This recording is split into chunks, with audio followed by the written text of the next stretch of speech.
Well, welcome out today to the 6th and last legislative session review that we do, and grateful to have you guys here. Today there's hopefully a little bit more lighthearted topics to talk about. A couple of, I think there's some good bills. Definitely want to mention some of those, or some good ideas, maybe I should say. And then there's obviously some that we'll talk about that might be a little bit concerning, or people might like to, depending on how you look at it. But just wanted to start out and ask if any of you had a specific bill you wanted to look at before we jump into things. Jill? I have a lot of concerning bills, but I think my mind's been kind of fried. But let me ask, what's the difference on a bill, whether it's circled or held? I'm kind of making this up because I don't know exactly, but circled is something that you actually do on the Senate floor, to my understanding, or the House floor. So the bill's coming up for a vote, it's in line. When you circle it, it's still there and it can be uncircled at any time and just move on. So it's kind of like there's a pause. If it's actually held, then they've intentionally done something else to hold it back. But circling is just kind of like, oh, you go ahead of me, you go ahead of me type thing. Okay. Whereas held is they've kind of jumped more out of line, to my understanding. And it's a little bit more to get it back in the process. But there might be some other technical differences that I don't know. But I know that anything circled is usually just, there's a little something they're working out. So a circle is just a short pause, and then they can uncircle at any time and keep moving on. Petra or Don? Kristen Chevrier, House Bill 403. She's kind of got some good comments around here, and this would be I think a good example of maybe what we can do with what we do. She's putting a bill through that is requiring that SNAP benefits only be available for like food and not candy. And she's just got it figured out to where she'll get the people to apply for a waiver with the health department to allow for this. And it sounds pretty good to me. I'd like to. Okay. So you're pointing out it's a good bill. This one, it's interesting.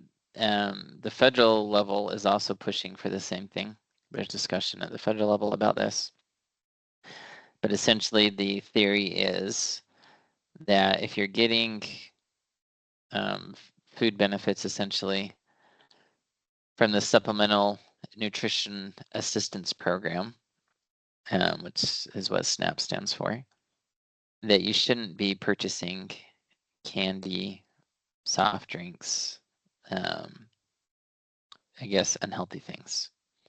And so those are, so they're trying to say, if you're going to get, government money for nutrition assistance, then use it for nutrition. So like you say, I think that's probably a good clarification to make. Representative Chevrier is very into the health side of things. So these are some of the things you'll see from her. But yeah, thanks for pointing that out.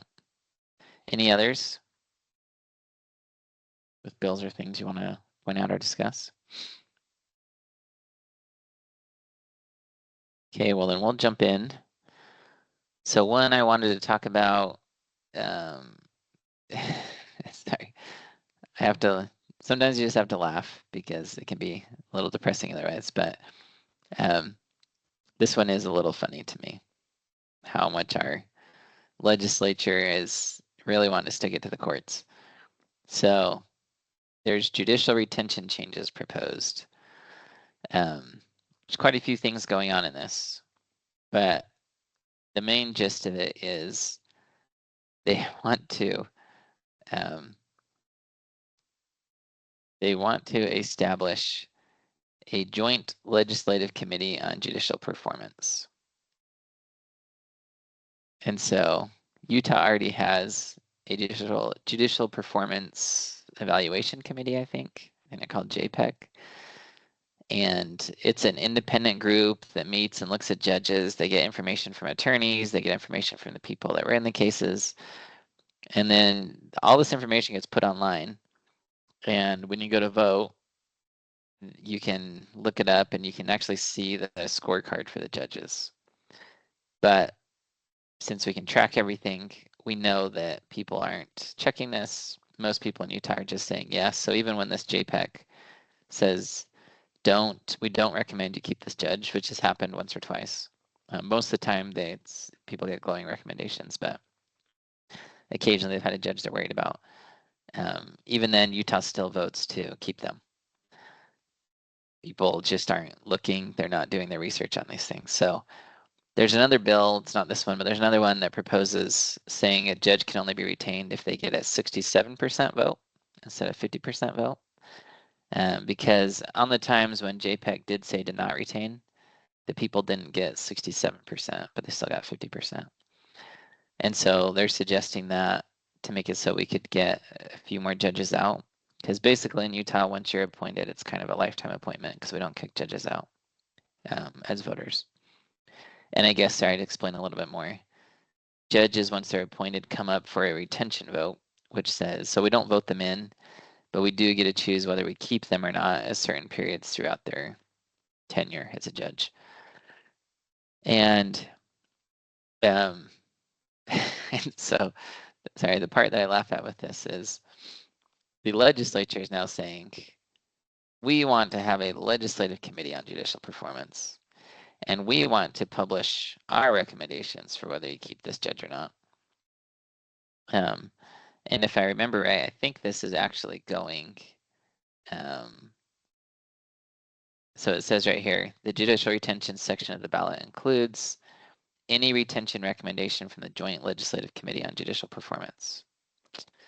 So what that means is, if this goes through, the legislature will have its own committee that says, we like this judge or we don't like this judge. They'll have different criteria than the independent committee. And they will publish it directly on the ballot. So the legislature is now telling us as Utahns, I recommend you keep this judge, or I don't recommend you keep this judge, Utahns. And they want to put it right on the ballot, what the recommendation is. Now, from my perspective in looking at this, I go, oh, so if a judge issues a decision that strikes down what the legislature did, says, whoa, you did something unconstitutional, who's going to be recommended by the legislature as not being voted back in? Because the legislature always believes it does constitutional things. Everything that goes to the legislature has got to be constitutional because we voted for it. So this is something even the Utah bars called them out on this. They said this is straight up an attempt to intimidate judges, to make them, vote a certain way, essentially. And it's a pretty big deal to put that recommendation right on the ballot from the legislature. We like them, we don't like them. And with this committee that they want to make at the legislative side, they are, let's see, it provides that certain records for the Joint Legislative Committee on Judicial Performance are private. We love it going after grandma, so we're just not even going to put it in grandma in the first place. We'll just say most of these records are private. And, so you don't know how we're making our decisions, whether it's based on the fact that they overturned us constitutionally or not. It's private, you don't get to know it. So, interesting to see what the legislature is up to. But this one has a decent amount of support. It got the, It got out of House Judiciary Committee. It's on the House third reading calendar for House bills. And again, the Utah Bar is very opposed to this. And so far, the attorneys in the legislature, their response to the fact that the bar is opposed is they say, well, the bar doesn't represent all attorneys in the state. And I go, they sure don't.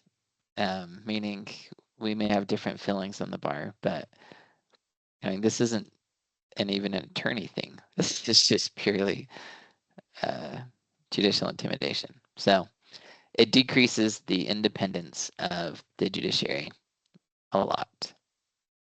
Maria? So I was at Pancakes and Politics on Saturday in Utah County, and Brady Brammer was talking about how the legislature is way more conservative than the judicial branch in Utah. And then, so he was making a appeal that they needed to do something to counteract the liberal slant of the judiciary in Utah. But then afterward, I was hearing some conversation, and they were saying, but the Senate approves the judges. It has to go through the Senate. So what's going on with that? Yeah, so it's a blame game. The legislature, what they're doing right now is they're blaming the courts for all the problems. And they're going through and saying, oh, we have these activist liberal judges. And what it is the legislature's grown quite bold in recent years, and they pass some blatantly unconstitutional laws. No doubt about it. So, for example, the constitutional amendments the court struck down, the Utah Constitution openly says you have to publish a constitutional amendment in a newspaper in every county for 60 days prior to the election for it to qualify. They didn't do that. They openly didn't do that. There was not even an argument that they tried to publish it. And so when people sued and said, hey, you can't run an amendment that wasn't put in the newspaper because that's what the Constitution requires. And the court said, yeah, that's what the Constitution requires. And the legislature's response was, well, newspapers are old-fashioned. You should just update that, courts. The courts instead were super conservative and said, no, we're going to follow what the Constitution says. If you want that change, go ahead and change it. Brady Brammer comes out and then says the courts are super liberal and they're striking down our stuff. And I go, no, Brady, the courts didn't make anything up. They weren't activists in that scenario. They literally followed the exact language of the Constitution. And because they struck down your bill or the legislature's bill or amendment, you're upset at them. And the one thing that they're super upset at the courts about, the thing that have got the courts in the most trouble in Utah is the abortion bill. Okay, so Utah did the trigger law when Roe v. Wade was overturned to ban most abortion. And the courts have just sat on that. They have not hardly moved on it. And it is driving the legislature crazy. I don't defend the courts in how slowly they have handled the abortion case. That I do think they have done wrong. But if you go and say that the courts in Utah have just grown super liberal, it's not true. The legislature is actually more liberal right now than the courts, I would dare venture to say. And they're passing far more liberal things. They're taking a lot more authority they didn't have before, not caring about the law, just running roughshod over it. And so they're getting struck down a little bit more. But they're getting irked and irritated that the courts are getting in the way. And so they're waging this war to say it's these activist liberal judges. And to your point, Governor Cox and Governor Herbert, for the last virtually almost the whole judiciary, has been appointed by Herbert or Cox. And then, yeah, they get confirmed by the Senate. And so why is the Senate and Herbert and Cox putting in super liberal people if that's the case? They've got a lot of control over this. And so for them to blame it on these courts and judges and whatnot is a very, very small part of the picture. But again, the one thing the courts have done wrong is sit on the abortion case for so long. If they had sped up on that, perhaps we wouldn't be here. I don't know. Do you have any idea why they've done that? I don't. I mean, you can only guess. I think the legislature's guess is that they're looking for a way to say that Utah Constitution has a right to an abortion or something in it. But the solution to that is you just pass a law that says they have a certain time they have to get to things within. So if you're upset that the courts have struck down your law and they're just sitting on it, you know, it's not to start to pressure them and take away their rights to hear challenges and different things like they're doing in these other bills. It's just to say, hey, courts, if you don't get to this in 6 months, then the injunction's lifted and the law continues. That's pretty fair. And so then the judges have to get to it in 6 months or else the government gets their way type thing. And I go, that's an easy check and balance to put in place on the judges. But it's not one that is, but we don't need to do all these other things. The other thing that has made the legislature angry was the court's ruling last July that said that they couldn't change a ballot proposition. And so they're really upset about the gerrymandering laws that they changed that the court struck down. But again, I don't actually believe the court decided that one completely correct. But the Utah Constitution has a provision that openly states the citizens of the state can alter or reform their government whenever they see fit. And the citizens did that with the redistricting laws. And so then if the legislature can just come in and change what you just, if you took a power away from them and then they just come and take it back, then as a citizen, you have no right to alter or reform your government. And that's what the Supreme Court said. They said, we have to give some level of acknowledgement to this constitutional right that exists here. We didn't make it up. It says it right there in the Constitution. And they were trying very hard to come up with a solution that gave validity to that statement in the Constitution. So from what I've seen of the courts here, the Utah courts aren't making things up generally. They may with the abortion one again, with how long they've sat on it. But the other stuff, even that the legislature's been upset at, they're not pulling it out of thin air. It's in the Utah Constitution, which to me says they're far more conservative than liberal. But, Petra? Yeah, I was just gonna say, John? if this bill passes, it'll just show me who I will vote for. I will vote for any judge that the legislature doesn't want. That's true. If the legislature says yes, highly recommend, then we know to vote no. If it says we don't want them, then vote yes. That's a good point. That would be funny if there was some reverse psychology that came out of this for the people of Utah. Any other thoughts or comments on this bill? Again, it's one, the legislature loves it, I think, from what I've read in the news. But they are trying to pressure judges. This one, I don't know how many of you know, our state has a number of open calls for a constitutional convention in place. So constitutional conventions really worry some people. This is for the US Constitution. There's 2 ways to amend the US Constitution.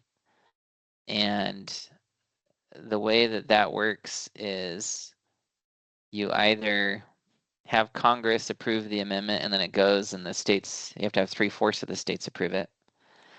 Or if 2/3 of the states request, then Congress is obligated to call a constitutional convention and they bring everyone together and you propose things, and if 2/3 of the states in that convention vote on yes on it, you can amend the Constitution.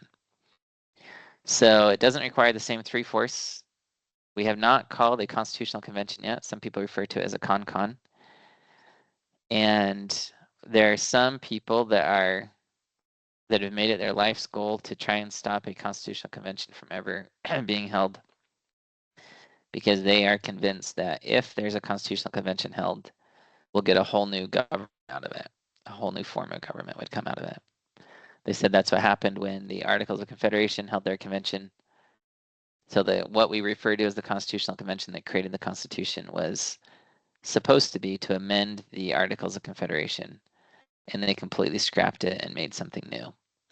And so there are some people who are deeply concerned that if we hold another constitutional convention, the vote would be to scrap the Constitution and just do something completely new. That is, I'd say, it's a fear that can kind of exist, but I also say in response, but we have more going for us than the Articles of Confederation had. There was no staying power. There was no real authoritative body to enforce anything there. Here, if you went to a constitutional convention and you did not follow the limit of the convention, I think there's a very high chance the courts strike it down and say, no, you can't make those changes unless you're going for a purpose that is called for. Other people feel this way too. And so this proposal says that the legislature of Utah is making application to Congress to call a convention, but limited to proposing an amendment to the Constitution to set a limit on the number of terms that a person may be elected as a member of the United States House of Representatives, and to set a limit to the number of terms that a person may be elected as a member of the United States Senate. So they're saying specifically that convention can only talk about term limits. That's it. That's the only thing that Utah supports a convention for. And it expressly says that that this can't be used as an aggregate with other ones to get a convention on a different subject. So Utah has a proposal, for example, this one's gone through already. They're calling for a convention on a federal debt ceiling, or a balanced budget amendment, I think is what it is, to say the government can't spend more than it brings in taxes. And that one's actually really close. There's almost 2/3 of the states that have called for that convention on that one. But this is saying you can't, combine subjects from different calls for conventions. And so there's groups out there that go around that try and get these states to pass these resolutions, and they push. And one reason that they're pushing for a constitutional convention as opposed to going through Congress in 3/4 of the states is they know that their chance of Congress voting for term limits is virtually zero. Congress would never vote for term limits on themselves. So they feel the only way is to call this convention outside of Congress and propose term limits. So the pros and cons, there's pros and cons to term limits. The pros are you don't get people that stay in office for too long. They have to move on through. And some people feel that's a really good thing. The cons are that in some ways this further entrenches the power of the administrative state, because as Congress comes in and cycles through people, there's the staffers, there's the chief of staffs, there's all these other people that are there, and a lot of them are the ones that really make things happen. A lot of the elected officials are just kind of the figureheads.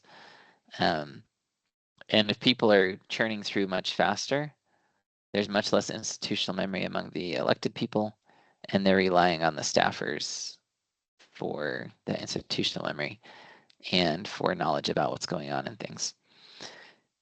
And so in some ways that shifts more power to unelected officials, which is an interesting thing. And then another thing I've heard people say, and you can decide on this, but this person felt that it's really easy to get a crazy or liberal person or someone that just doesn't understand law or the Constitution to run for office. But they felt it was very hard to find a good politician, someone that was principled. And they said if you have term limits, you're flushing through the principled people much faster, and they'll just be replaced with crazy people or people without principle, because there's way more of those. Again, I don't know exactly how that shakes out, but our term limits, we have term limits on president. I personally think it's been a good thing for the country to have those on the president side of things. And so this one is very express, but it is an open application, and if 2/3 of the states accept it or also apply for it, then we would have a constitutional convention for the first time in U.S. history since the Constitution came to be. But I have no idea how many other states have adopted this one. I do know on the balanced budget debt ceiling one that there's almost 2/3 of the states have gotten there. So one to be aware of. This is one that I was a little bit surprised to see, but this is one I was glad to see. I talked a lot about prosecutorial misconduct as I ran for Attorney General. And currently we don't have a check or balance on prosecutors. They just kind of do what they want to do. And I was just talking to someone this morning who had some violence and threats of violence against him, and the prosecutor filed charges but then dropped him, and this person's just still out doing things. And they're going, why can't we make a prosecutor do things? I said, well, it's not the way it is right now currently. But this isn't a complete solution to the problem, but it at least proposes to create a prosecutorial misconduct commission and starts to have them take complaints and investigate prosecutorial issues. If the commission gets set up and it runs really well, it could be a really good thing. It could just be a black box that just kind of takes things and makes it look like we're doing something when we're really not. But I at least like a step in the direction of having a check and balance on prosecutors. And so I haven't been through this bill in complete detail yet. But in principle, if there's nothing crazy in it, it is one that I would support. And again, to say we need checks and balances on prosecutors. Any questions or thoughts on any of these so far?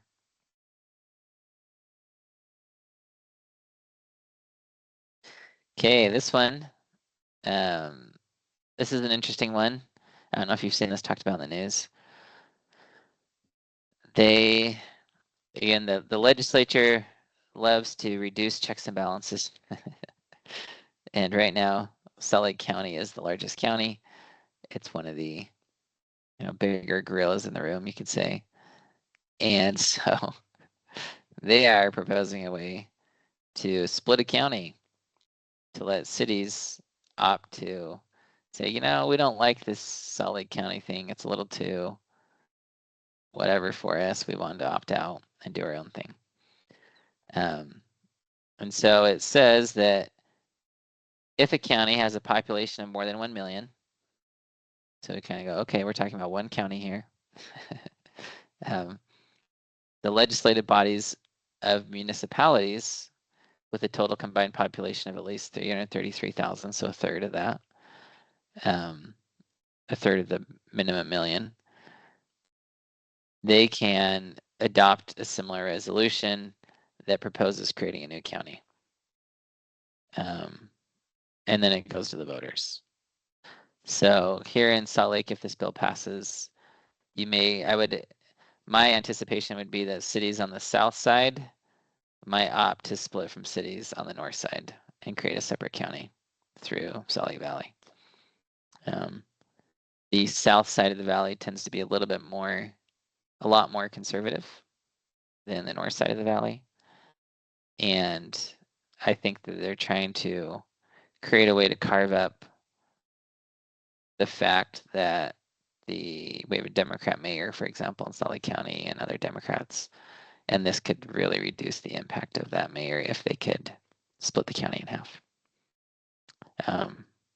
So it's a proposal. It's been put out there. It's been one that's been in the news. I don't know if it's going to go anywhere this session or not. It's still sitting in the House Rules Committee, which means it hasn't even gone to committee yet. Maybe they're waiting for the last minute. Maybe it's something that they'll consider looking at later. And there's some other requirements about feasibility studies and whatnot. But it would be kind of interesting if, one day you're in Salt Lake County and the next day you're in a new county and you're subject to all kinds of new property taxes. There's no guarantee it's cheaper in a new county. But again, interesting proposal. Curious if you guys have thoughts or concerns or yeas or nays on this idea.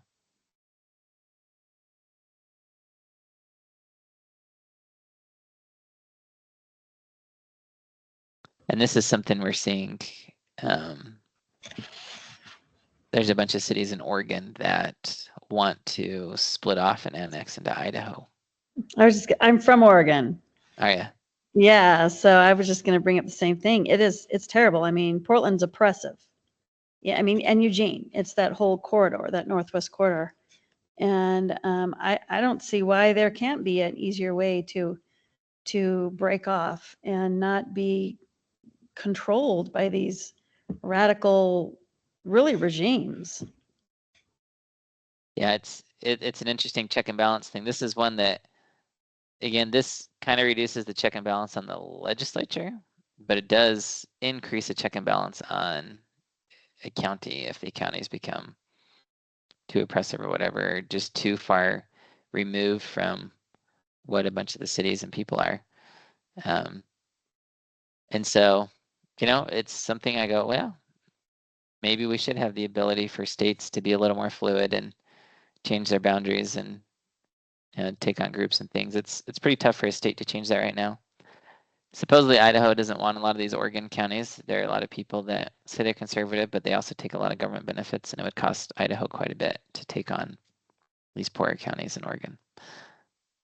But it is interesting, again, to say, well, should we split the county? And what would that look like? So that's one of the proposals. This one, this one's interesting. It's supposedly promoting religion and religious freedom, but in my opinion, it'll probably end up hurting it more so than anything. I mean, even the title to me sounds a little concerning. State holy days. There's been a pretty strong requirement that government stay out of religion. So I was interested going, what is he proposing here? And so the highlighted provisions, the summary kind of tells us. So it makes a designation that something's a state holy day. It also provides that a state holy day is not a legal holiday unless it's listed elsewhere as a legal holiday. It designates Easter Sunday as a legal holiday, but it's not going to give you a day off on the Friday or the Monday for Easter. So this is an exception. So legal holidays, they have to give the employees the day off, the state does. And this is saying they don't have to give them the day off for Easter. But a state employee has a personal preference day, and it's opening them up to take a personal preference day for a state holiday. So it's kind of saying, we're not going to shut down the whole government for a religious day, but we're going to, but we'll allow you to pick and choose which day you want to take off. So down here, they designate the holy days. So and I don't know how to say some of these. Holy, Holi, I don't know. It's a Hindu one. Lunar New Year, which that's I guess, politically correct way to say Chinese New Year. It runs off the lunar calendar. Good Friday, Easter Sunday, Eid al-Fitr, Islamic one, Passover, again, Hindu, Vesak, another Islamic one, Rosh Hashanah. I probably shouldn't even try and say them because I don't know how to say a lot of these. But these are the ones that they propose as potential holy days. So what the intent from what I can see is they're trying to balance this thing to say, okay, we're going to accommodate religion. We're not going to shut down the whole government on a religious holiday unless we've designated also. I have a concern, for example, with them designating Christmas as a holy day, because then if they also take the legal holiday and it's a holy day, then it starts to look like they are now favoring a religion by taking Christmas off. And so they've designated it as a holy day and a legal holiday. Christmas is in the legal holiday category up here. And so those are ones where I go, you know, if we're going to do a legal holiday and a holy day, and then you take it off, it starts to look as if you're combining religion with just traditional holidays type thing. And that gets problematic for government. It's kind of like when they bring the 10 Commandments into the classroom. There's states right now they've passed bills saying that you have to put the 10 Commandments in all the classrooms in schools. Some court cases have held that certain 10 Commandment displays are appropriate because they're just historical, they're not religious in nature.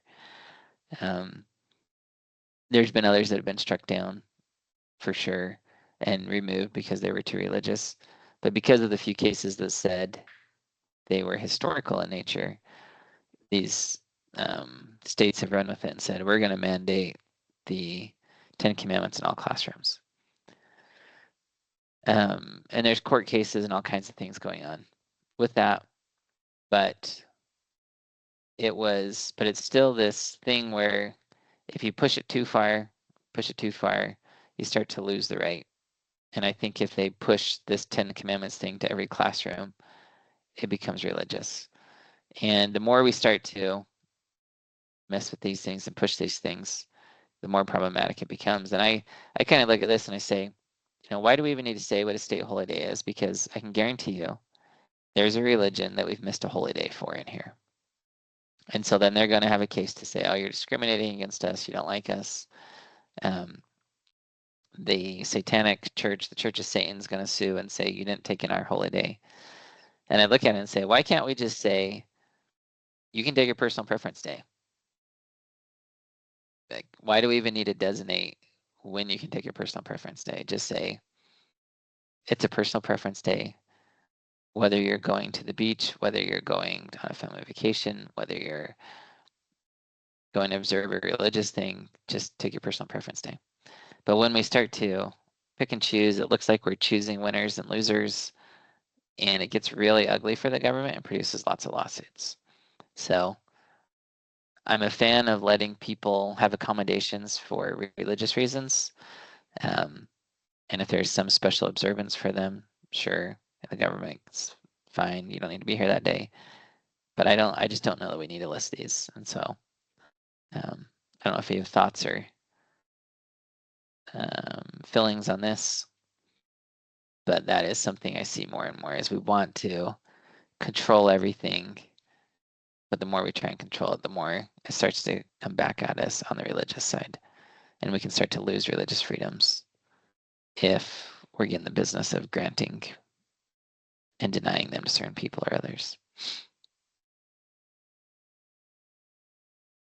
And this one, physician practice amendments. This one, again, is a little bit on religious grounds, styled a little differently, but conscientious objection to providing healthcare. And this is something back in the day, 2008, I actually was a research assistant for a professor in law school where we studied whether you had a right of conscientious objection to providing healthcare or not. And what was happening was that many pharmacists were being told they had to dispense the morning after pill or else they'd lose their job. And many doctors were being told they had to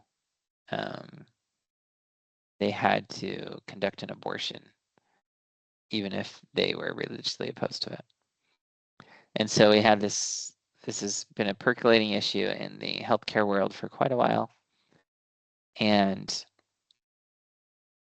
the proposal here is that if a physician has medical beliefs, moral beliefs, religious beliefs, or ethical beliefs, basically a belief that something's wrong, They don't have to do it for you,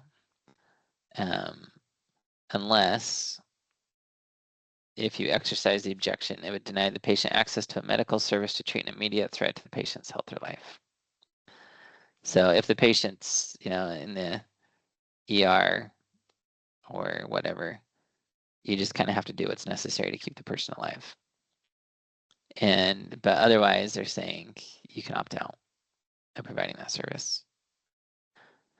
And this is one that I tend to highly support as a service provider.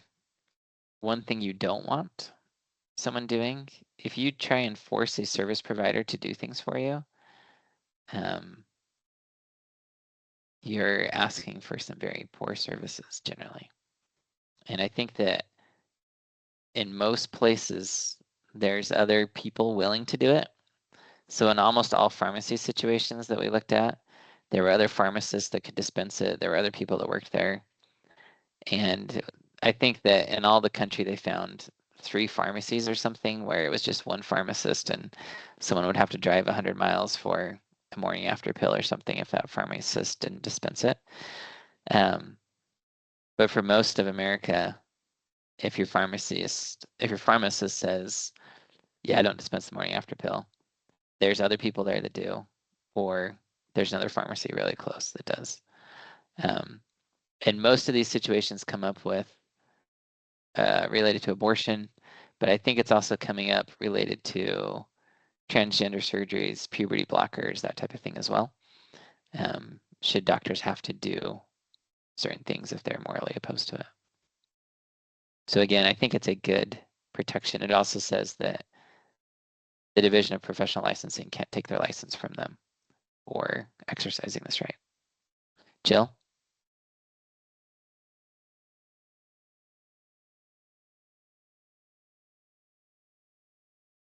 And you're on mute, Jill. Okay, can you hear me now? Yep. What was the bill number on that, Austin? This one is SB 320.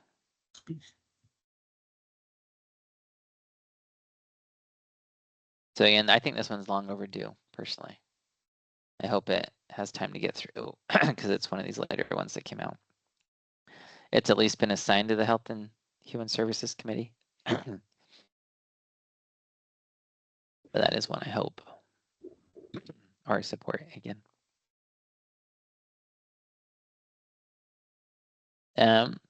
HB 551, elected official publicity amendments. This one is essentially what it's saying is we want to prohibit a public official, so this is someone that's already in office, from using public funds on a billboard or mass communication that contains certain content and that is posted, displayed, or mailed less than 60 days before the date of a caucus, convention, or election where they're a candidate.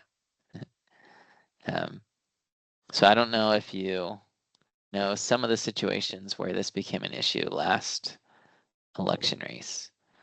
If you live in Salt Lake County, you would have received a property tax statement last year before the election. And the Salt Lake County assessor was not running for re-election. So it was an open seat. And the deputy county assessor was running for the county assessor seat, and an outside party was running.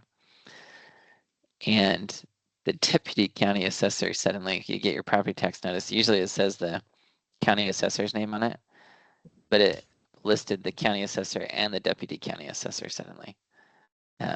So they used public funds to let everyone in Salt Lake County know who this deputy county assessor was. That was, they didn't say vote for him. They didn't do those things.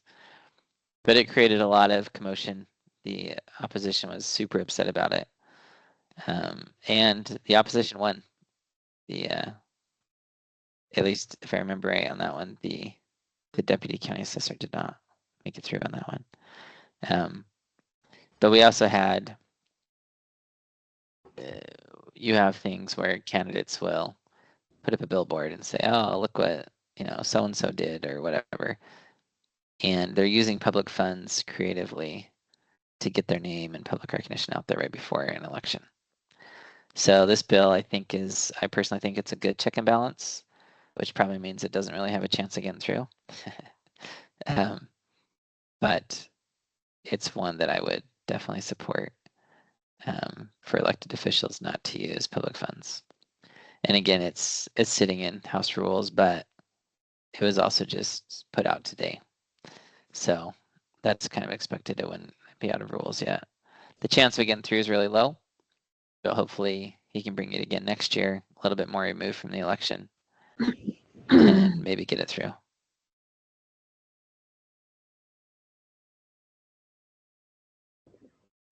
Now this one, we love to pass new laws and new licenses in the state. And so this is an example. So this is to help give you an idea of what takes place in the nation. It talks about this. It says it enacts the Dietitian Licensure Compact Act. And then it talks about this compact, state requirements for the compact. And essentially what this is someone that's proactive went and created what they call a model law. And they then start to go state by state and pitch it to states to say, hey, you should adopt this model law. And if you join this compact and these other people join this compact, then a dietitian licensed in your state can also be licensed in their state. And they create this thing where the states will allow cross-licensure between states that are in the compact, but they deny it to ones outside of it. So as an attorney, I have a Utah bar license. I can be licensed in, I think, 37 other states that have joined this kind of model thing with attorney licensure. There's 13 states that haven't joined it, and so I can't get a license in those states without taking an exam there and doing their things. Utah won't get it to them, and they won't give it to Utah. So it's this mutual thing. And so this is something that these groups that create model laws, and this is something that any one of you can do. If you see something and you go, hey, I can be proactive on that, you can actually create a model law and you can start pitching it state by state, and you put it out and you can get them to adopt it. Here, I'm not a huge fan of licensing dietitians. I just kind of go, I think everybody knows that diet's just one of those things. But we want to start licensing dietitians now, and we're going to join this big compact / commission on it. And I go, I'd rather not. Just let people do their thing, tell other people what they can do with the diet, and let other people choose whether they want to go along with it or not. I think that's a personal responsibility side of things personally. But Maria, what are your thoughts or questions? So it sounds like it could be likened to, it's HB 260. It's the credentialing. Let's see. Where it's kind of the same thing. I was told about it on Saturday at the Politics and Pancakes by somebody. And it basically creates a monopoly for the state. You have to go through the state. I would be curious to see if they're like in the same family, if this is the same deal going on. Let's see what it says here.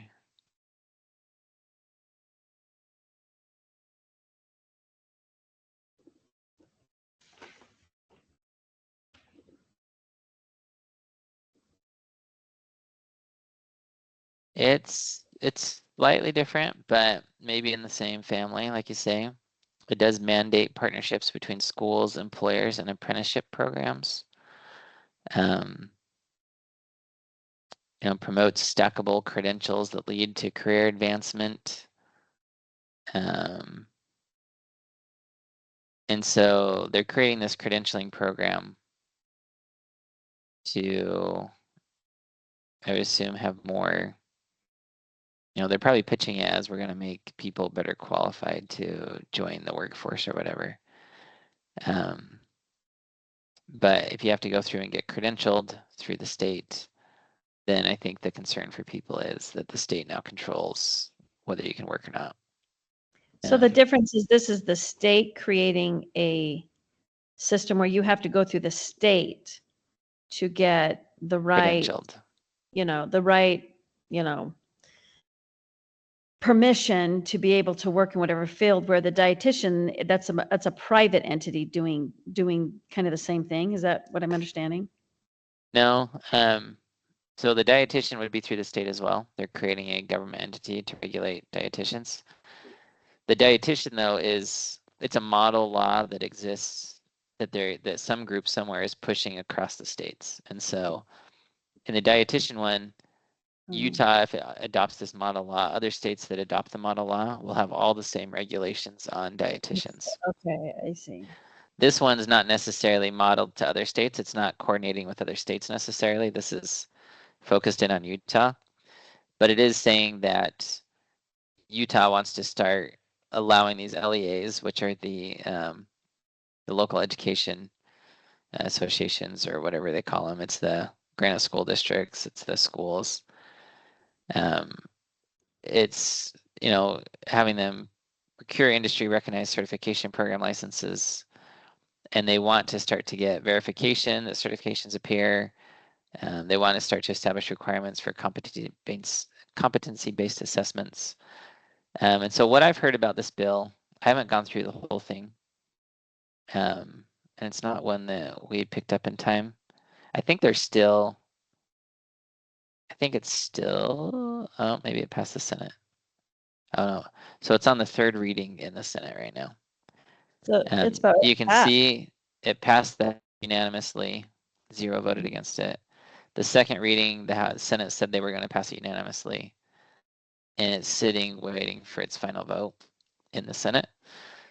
I know some people are trying very hard to get it changed or not passed because they feel it gives the government a lot of power over your credentials and licensing.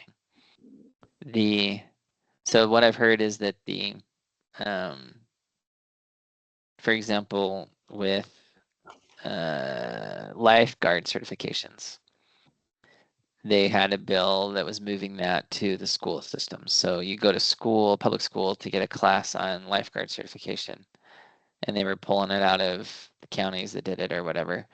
And people are getting concerned that they're pushing these credentials and these licenses into the education system, which would give them more control, less room for homeschooling if you have to go get credentialed there type thing. I don't know, though, again, all the ins and outs of this bill, just sharing a couple of the things I've heard about it. But they are looking at these credential certificates. So, yep, I've done my thing. Yeah, so it looks like it's more, again, it doesn't fully say what the credentials apply to. Industry recognized credential means a credential that is developed and offered by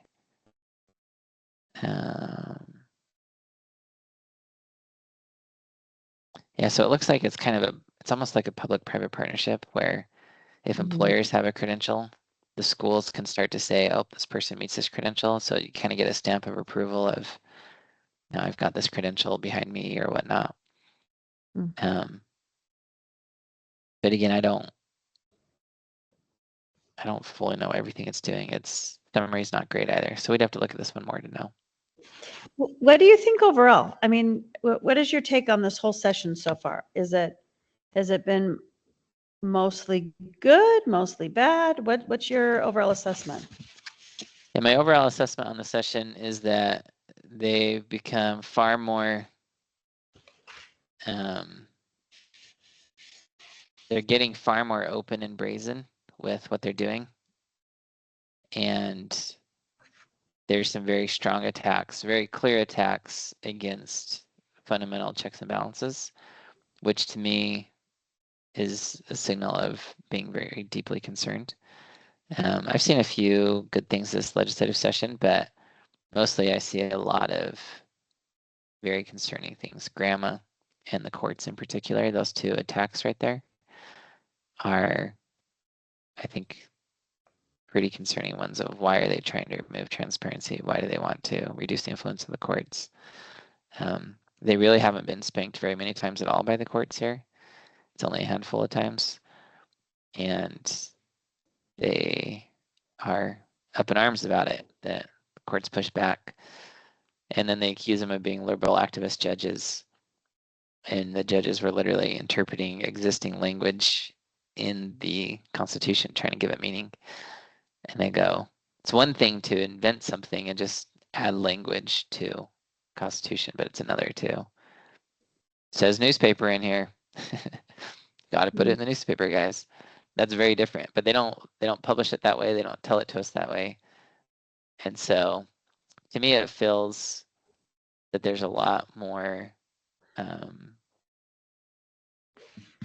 feels that there's a lot more coordinated effort to gain some power.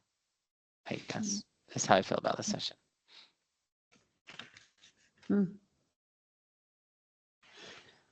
Let's see. Yeah, dietitian licensing. This one's a little fun. Here, quick. SB 271. We have the issue now. Someone may unauthorized use artificial intelligence to impersonate you. That's a real thing quite a bit anymore. And so they have restrictions on it where you can't use someone's personal identity to advertise products or services, do fundraising, solicit donations, or purchase products unless the person's consented.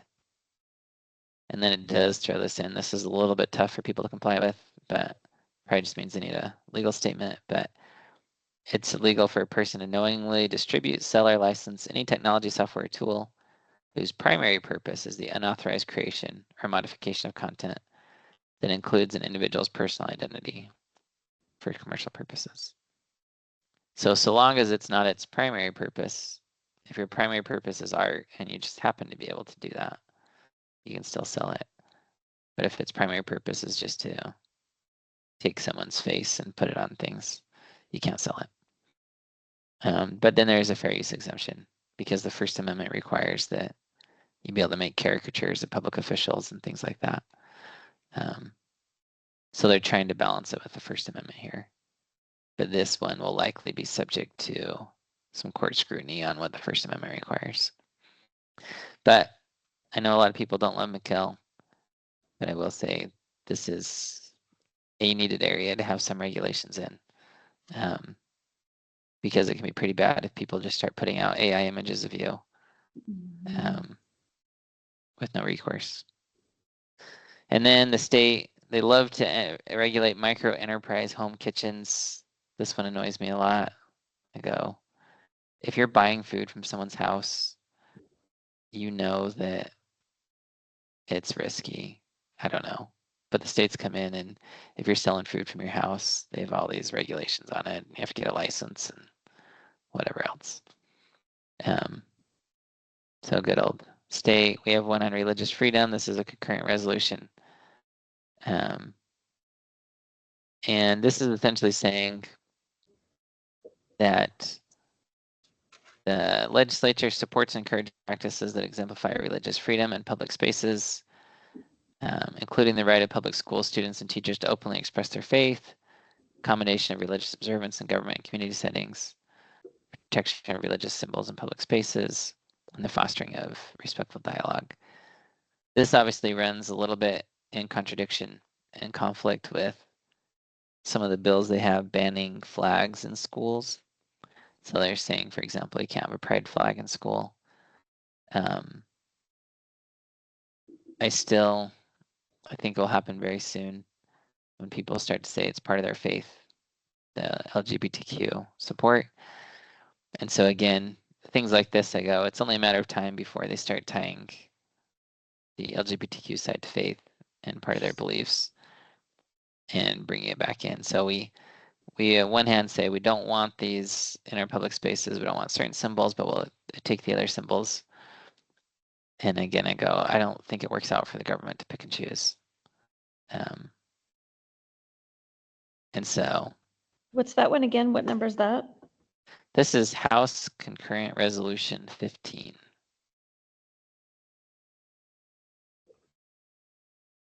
And I'm not opposed at all to people being able to express their religion. I'm just saying it will run into conflict with other bills that they put out this session from a legal side. But so then these other ones, this one's proposing to free up mental health providers. There's a number of mental health providers that get stuck in non-competes. And this is saying, look, if you're at a mental health place that has a wait list of longer than 2 months, you can't enforce a non-compete agreement. You need to let these providers still continue to work, even if they go somewhere else. I think that's a good bill. HB 517. And then SB 324, just one to laugh with, I guess, at the minute last year. We're putting a restriction on reselling a ticket for more than the original face value if the organization that originally issued the ticket is a 501c3, so a nonprofit, and there are fewer than 3,000 tickets per performance, or the venue for the event is government owned. I just go, oh wow. Is it the end of the world if we have scalpers on some things? I don't know. But apparently, if you're a 501c3 and you're selling less than 3,000 tickets per performance, or you're at a government-owned event venue, then we don't want you reselling your ticket for more than you paid for it. So there you go. You can like or support that, or just kind of go, wow. But that is, say, maybe hopefully a good summary or wrap up of some of the session. There's still a week and a half left, but by next week, it's basically just off to the races. So we won't have one next week. This will be our last one. But if you have questions or concerns or things that come up between now and the end of the session, just reach out. Be happy to talk with you about those. But otherwise, thanks for joining. Thanks for being a part of things. And again, remember, pick a couple bills, work on those, but don't stress everything. There's a lot of opposition against some of these that we talked about. And you can trust that people will do their things or whatnot, and you can support ones that may be a little less known or oppose ones, whatever you want to do. And it doesn't hurt to join your voices to the ones that have a lot of opposition too. But just saying, don't burn yourself out with it. So, but yeah, thanks for joining. Thank this you. year. And we will talk at you Appreciate it. guys later. Take care. Bye.